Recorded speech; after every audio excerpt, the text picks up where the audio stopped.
right. Testing. Testies. 1, 2, 3. I think we're recording.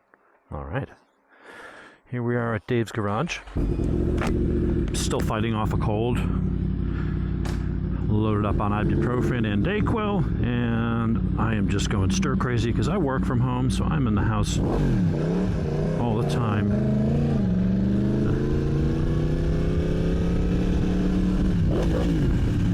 And so I go a little bit stir crazy if I don't get out. So loaded up on meds, and I'm just going to go to Cycle Gear real quick. Maybe get a new jacket. So I was like, oh, what should I talk about today? We're going to do a viewer mail session. So a viewer had reached out and said, hey, there's 4 bikes that I am considering for my next bike. And put a screen cap so you can see if I can tag them in it. Struggling to remember the name off my head, top of my head, but that's okay. We'll put it in there. And tag him in it. But he's like, look, I got 4 bikes I'm considering right now, and you've owned or currently own all 4 of them. So what are your thoughts? And it's going to be mainly a street bike for bopping around, and then the occasional track day. His 4 choices were MT-10, as you see before you. I give you Exhibit A. And the other choices was a new ZX6R, which has gotten some updates for 2023, 24, whatever. Tasty choice, no doubt. Triumph Speed Twin 1200, which I have much experience with, not all of it positive. And then the 4th choice was the new Street Triple RS 765. So for someone who's going to use it just mainly as a street, everything from commuting, street carving, playing around, goofing around with your friends, and then, hey, once in a while you might toss it on track. First of all, take the Speed Twin off that list. Take it off. And I'm a huge, we'll talk about this a little bit. We're going to go down a little bit of a rabbit hole here as far as your advice goes, but I want to give you my perspective on why. I am a massive Triumph fanboy. I'll own anything. I've owned pretty much every brand. Right now I'm on a Kawi and a Yamaha, so I'm not a bike snob, although I do have my brand preference. And if the stars align and I've got the money at the time and the bike that they have actually meets what I need for a price I'm willing to pay, I will absolutely go for the Ducati or the Triumph. But then there's times where I'm like, you know what, the Kawi's got a really sweet deal, or the Yamaha's just awesome, and I just, go with that. So I have my brand preferences, and I'm a fanboy, but I'm not like a bland a loyalist, if you will. I love Triumph. I love what they're about. Love their heritage. I like their design language. I wouldn't buy another Speed Twin. There's a problem with the Speed Twins. And it's not a widespread problem, but it's a problem that's cropping up now that there's enough of them out there for the last year or two. And it has to do with the newer Euro 5 models, where they bump the compression, change some other internals. But the 22 model, 2022, they definitely made some changes to the motor to bump power and all that kind of stuff. And it's produced a motor that could be prone to grenading in the top end. Now, to my knowledge right now, I only know of 5 or 6 of these, but I have a feeling you're going to start seeing it more. And because it's such a specific thing, leads me to believe that it's a design problem or a manufacturing defect. Whether it affects all of them or some of them, I don't know yet. We're still trying to figure that out. But here's what you're looking at. The left, you saw my videos. If not, go back and look at them. Left piston going down the road, boom, piston comes apart, takes out the valve train, cylinder, everything. Whole top end had to be replaced. So new pistons, new cylinders, All new valve train, spark plug, everything. Had to have a motor rebuild. Several other people have had the same problem. Left cylinder, left piston, braking in exactly the same way in the same place. What are the chances of that? Some of the bikes were modded more than others, but when you see a left piston failure exactly where the ring land meets the thinnest part of the metal where the valve pocket is milled out of the top of the piston, my guess, I haven't been able to prove it yet, is there's a it's a weaker piston because of that. They bumped it, the metal's thin, and I don't think that in and of itself is enough to cause the problem. I think it's a combination of two things. I think because that metal there is really, really thin on the newer pistons for that model year, that if your ring gap is not set correctly, you put those two together. So what I mean by that, you've got your ring gap, has to be set. You don't want too much gap because then it doesn't get as good a compression and power and oil blow by and all that stuff. And if it's not enough gap, so if you have too much gap, it's a problem. If it's not enough gap, as that metal heats up, it expands and the two ends might contact each other and close the gap off, and it wants to expand some more. That pressure has to go somewhere. What happens is that ring will want to buckle. It's going to want to go up or down. It can't go through the cylinder wall, so it's going to try to go in that ring groove. It's going to want to go up or down. Well, going down, it's very thick metal. The meat of the piston is there. Going up, if it pushes against that really weak part, that thin part, if the piston's going to break, it's going to break there. So I think if you've got these newer, thinner, less higher compression, it's a weaker piston design because of how thin that metal is there. It's paper thin, man. Like 1.5 millimeters, 2 millimeters. It's not much material. I think if your ring gap is set, you're fine. And if you had incorrect ring gap on a much stronger piston, up to a point, you might be fine. I think when you put these two together and you have the weaker piston and not enough ring gap, that's when you can run into problems. And that's why these pistons are failing. So, my guy, when he rebuilt it, he did it right. Checked the ring gap, did all that stuff. So, Bobby, don't worry about it. And you still got a year of warranty. Anyway. But for sport riding and stuff like that, the Speed Twin is a legit sport bike for what it is, but it does not deserve to be in the same class as a ZX6R, the new Street Triple RS, or an MT-10. They're just very different bikes. Ultimately, the Speed Twin is sporty enough for a lot of people if you put a bunch of money into the suspension and tuning and get all sorted. But honestly, I wouldn't go putting a whole bunch of work into that bike right now, because if you experience that problem, Triumph will decline your warranty. There's a couple guys that are getting jammed with $7,500 repair jobs because Triumph's like, oh, you put exhaust on it. Oh, you did this. You modified the bike. Even though the modification didn't cause the problem,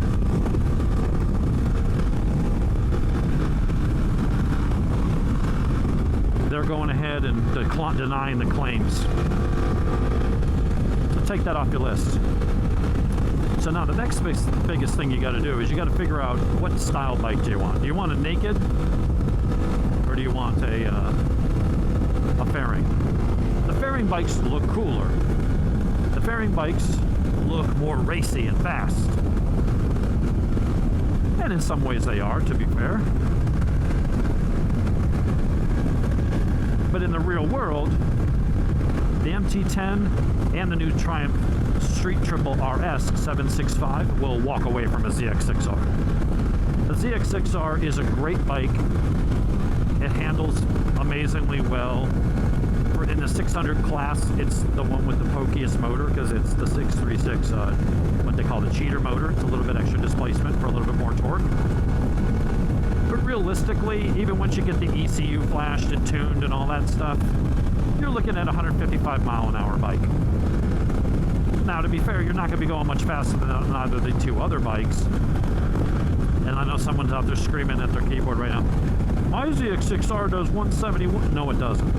Just stop. Your Speed speedo might say you're up in the 160s, unless you're going downhill with a tailwind and you weigh 130 pounds and you really got a tune, you're not breaking 160 most of the time. Not a legit 160. It's just, it doesn't have that kind of power. I've got entire videos and dyno charts and gearing commander charts and gear ratios and all that stuff to prove that. You can be bouncing off the rev limiter with your stock geared bike, and if you gear it down for acceleration, you lower your top speed even more. Although your speedometer will read higher. That's a whole argument in and of itself. The point here is that having the 636 in the fairing, honestly, around town, in the mountains, until you want to go like well up into triple digits, the MT-10 and the Street Triple are going to walk away from a ZX6R. The ZX6R, if you get it all tuned and everything, you might make 118. Maybe you've got a really strong motor. You got 120 horsepower at the wheel. Your Street Triple RS 765, it's going to have a few more than that stock. You go tune it, you'll be mid upper 120s at the wheel with considerably more torque. And this thing, you tune this, you got 150 at the wheel, 80 foot-pounds of torque. It'll rip, I mean, I've got it on track, we just rip it past 600s. So you got to figure out, where do you use your bike the most? If you're going to be doing a track day junkie that occasionally wants to ride on the street, you go get yourself out of the list that you gave me. You go get yourself the ZX6R.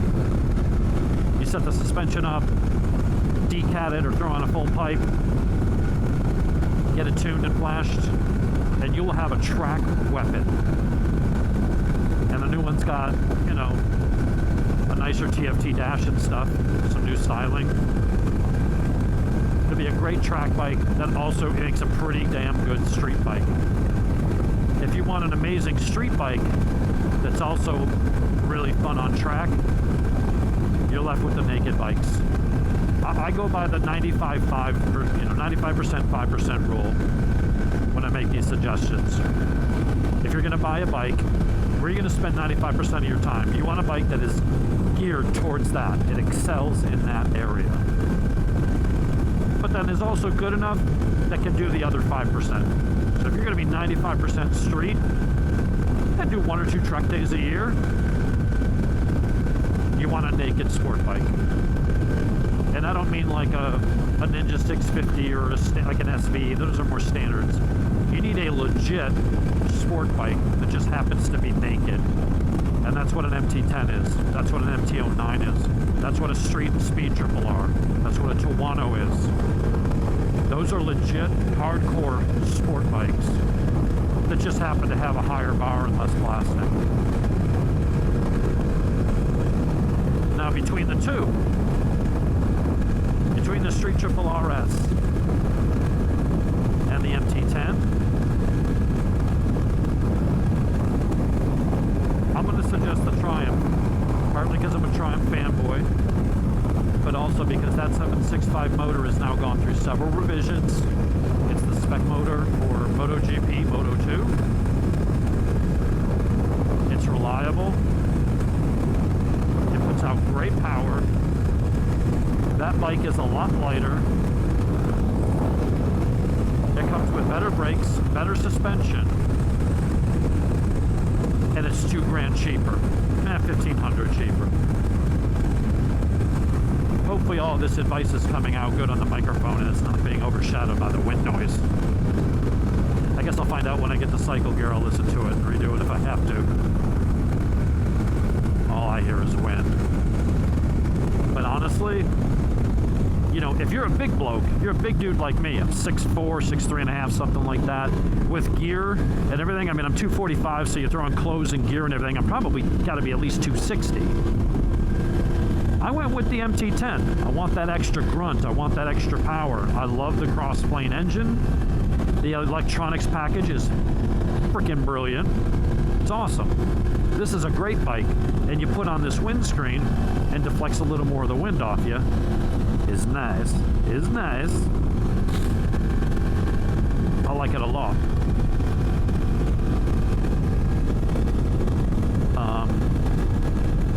To me, this is a great bike. Now, in my defense, I paid 14 for whatever, 14.2, whatever this thing was, plus taxes and shit. But then I went and put $2,000 into suspension. Well, almost that. Between the new steering damper, the Nitron shock, race tech springs and stuff.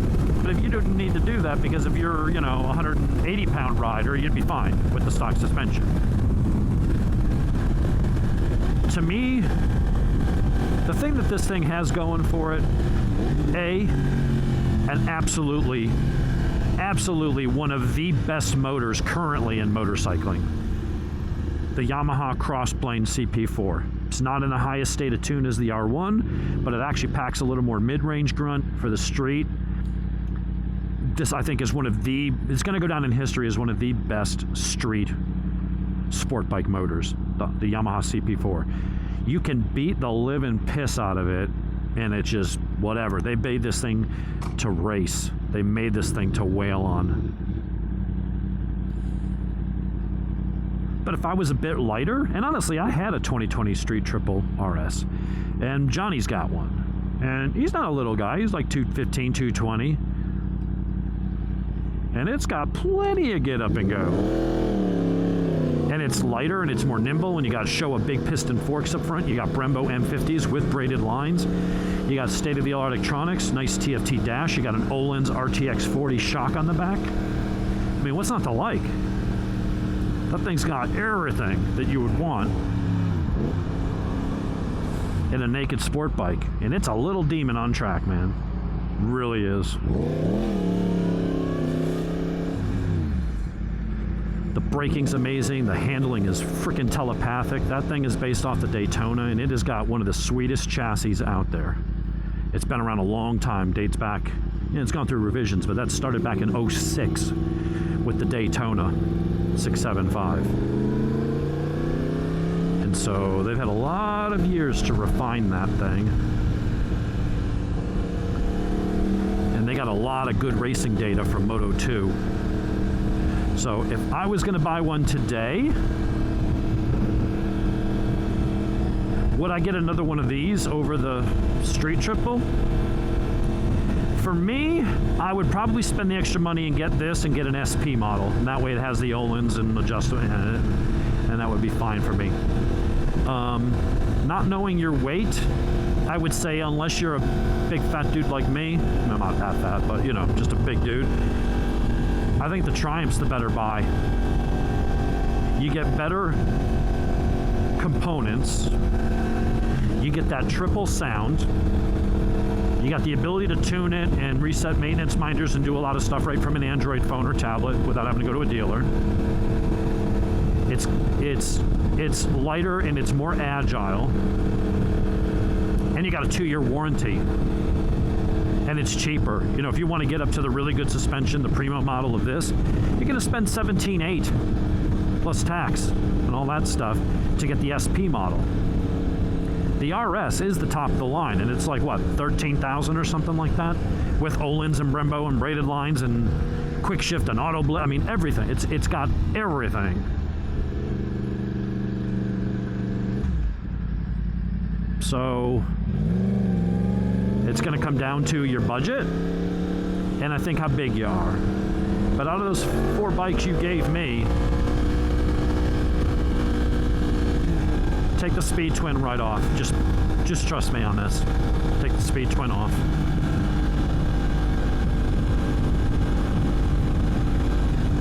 And if you're not going to be doing a lot of track days, don't put up with the discomfort and the rather anemic low and mid-range and all that stuff of a 600.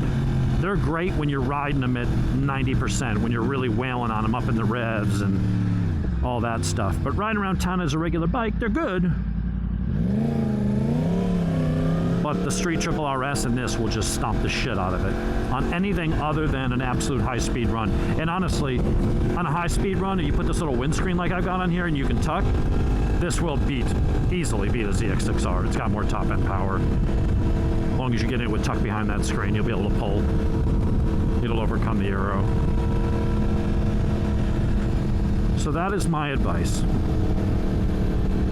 you like the Triumph, you like the idea of something a little more exotic, you want to save a couple bucks while getting better components and a better warranty, you're just giving up some horsepower. And I'll tell you right now, the horsepower that you're reading online is very misleading. Triumph is very, very conservative on those bikes. They're underrating them. They're saying, oh, we bumped horsepower from 124, 123 to 128. And they're saying that's crank horsepower. That is horse shit.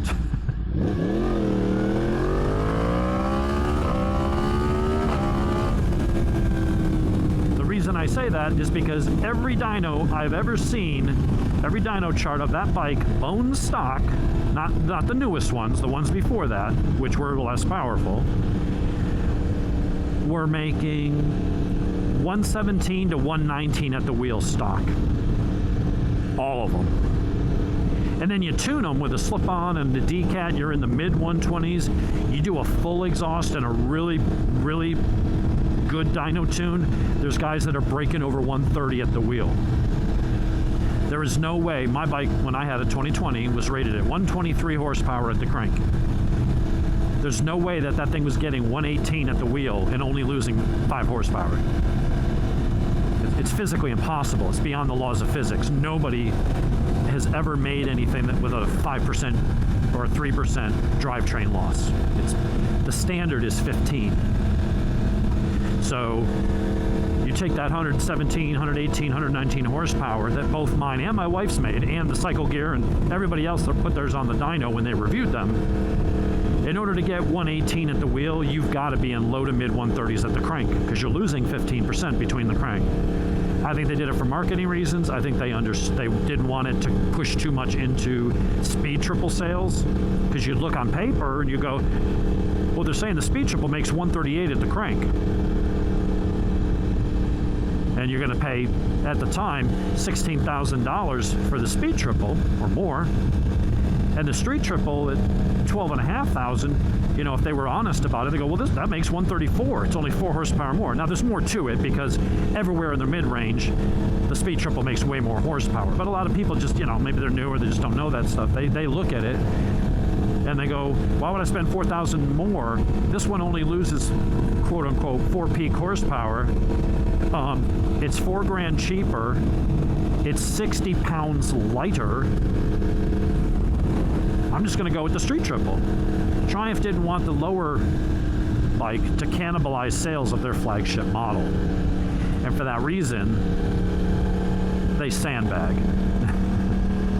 So this new bike, they're claiming makes 128 at the crank. Go look at what they're doing on the dyno and then do the math and say, all right, if they're making 120, 121 at the wheel now, stock, in order to do that, through all the drivetrain losses going between the crank and through the sprockets and the chain and the rear tire and the drum on the dyno, you know, in order to arrive at 121 at the wheel, they had to have been starting at 138 or 139, give or take, at the crank. You will find that to be true. The dyno don't lie. And hundreds of dynos don't lie altogether. Marketing people, they might stretch the truth a little bit if they feel it benefits them. Now, in this case, it's okay. Most people aren't going to be, you know, if they say, oh, it makes this horsepower, and you go buy it, and it's like way under that, you're going to feel cheated, and that's bad press. They lied to get something sold when it wasn't, they didn't deliver. Here, they're over-delivering. So no one's really going to call them out on it. You gave me more horsepower than you said you were going to. And they're going to go, yeah, take the free horsepower and shut up, dummy. like sod off, you wanker. But, you know, if I assume you're a smaller rider, I'm going to say go for the street. There is no better naked sport bike for the street and track with that kind of power, that kind of handling, those quality of components from Brembo and Öhlins and everything else, anywhere near that price point. It's the best bargain in sport biking right now, in my opinion, is the Street Triple RS. If you're a bigger guy, and so your weight's going to kind of hurt that performance a bit, and you need a little bit more grunt and a you don't mind a little bit of a bigger, heavier bike, then I would go with this one. So until you want to give me more feedback about your size, your skill level, and all that other kind of stuff, maybe the type of area, I mean, yes, between the 4 bikes, what would I recommend? So I'm going to make assumptions that maybe you're in a similar boat to me and the type of riding you might do with it. That's my recommendation. If you're a track day junkie, go for the ZX6R. It's awesome. And it's still pretty goddamn good on the street. If it's just, I want to go on the track once or twice a year, I just want to go out and blast around on back roads with my buddies. If you're under 220, go with the Street Triple RS, the new one. And get it in that gold color, because that is a righteous looking bike. If you're a bigger dude and you need a little extra grunt to come off the corners, you need one of these. That's what you need. So, I am almost to cycle gear. Hopefully most of that audio comes out pretty good. The wind noise, I didn't have much engine noise, but the wind noise was up there on the highway. Hopefully it's not too muffled.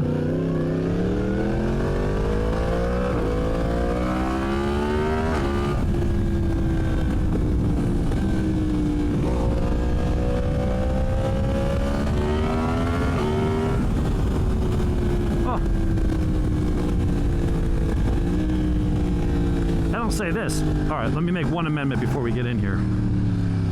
I said, you know, if you're a smaller, slightly lighter rider. Okay, I'm just kind of exit right there. Just cut right for that car. If you're a smaller rider and you just want, like, you want second and third gear power wheelies and you just want absolutely stupid performance, then go with one of these. The Street Triple RS is wicked fast and quick and handles and does everything you're ever going to want it to do. But I mean, if you're a horsepower junkie, then you got to go with this. Anyway, that's what we've got.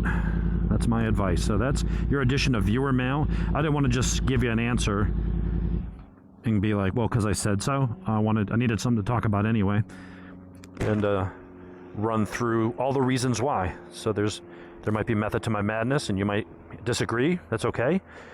But yeah, ask the question, and there's my answer. We'll talk to you guys later.